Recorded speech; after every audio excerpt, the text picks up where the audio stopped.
Cancer and chemotherapy. We're so used to that treatment following that diagnosis. But what if chemo is not always the right choice? At the cutting edge of cancer treatment, there are new approaches that in some cases could change whether chemo is used at all.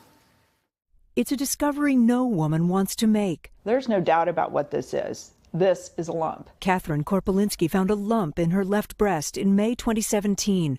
Breast cancer had taken her mother at the age of 42, and she had inherited a rare mutation in a gene called BRCA. Now Catherine had her own bleak diagnosis, a very deadly form of the disease. But as scary as that was, it helped her get into an innovative clinical trial at MD Anderson in Houston. I was banking on being a unicorn, that I had all these incredibly rare factors all at the same time. Turns out I did. We have more that Dr. Jennifer Litton ran the trial. Increasingly, she says the precise nature of a woman's breast cancer can guide treatment. Is chemo becoming a thing of the past?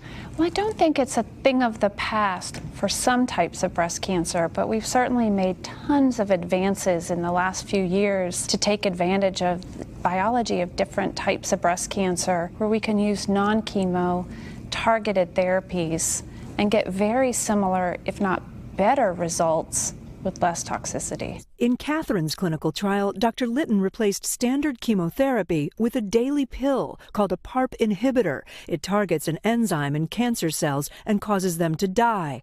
The hope was it would target her BRCA mutation and shrink Catherine's tumor. She took 6 months of that pill, and at the time of surgery, there was no cancer left. That's incredible. And she wasn't the only one. We found that a pill once a day compared to standard chemotherapy did better. Their quality of life was better. Their quality of life was better compared to patients on standard chemotherapy. Catherine had a double mastectomy, and then, just to make sure, she did undergo some chemotherapy after the surgery. So now she can compare the chemo experience to the pills she took every day. The difference between the PARP inhibitor and regular chemo was just drastic, because during the PARP inhibitor, I felt pretty good, fatigued but good. During chemo, it felt like a big accomplishment to get out of the house and walk around the block. Dr. Litton is working on a number of trials using medicine targeted at the biology of a woman's cancer. Heather Hansford beat breast cancer once 4 years ago, but it came back this year. Because her particular cancer is one of the hardest types to treat, she's part of a different trial looking at combining chemo with immunotherapy, a way of using the body's own immune system to help fight cancer. Not only to rev up the immune system, to activate it, to kill the tumor cells, but it's also stopping one of the ways that the immune system gets shut down by the tumors. When we spoke with Heather, she had just begun the treatment. Already it's showing some promising results.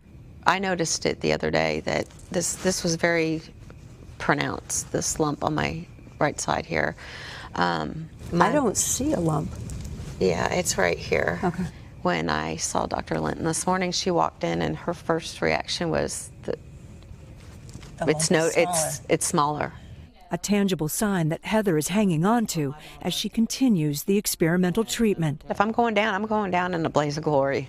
So I'll try whatever it is. Trying whatever is best for each individual patient is what cancer specialists are increasingly doing. Can you see a day when breast cancer is no longer a threat in our lifetime? I'm hoping that we're going to cure more people up front, and for those patients that we can't cure, we treat them like a chronic disease, like we do for HIV and other diseases like that, where they can live with. A disease they can live with.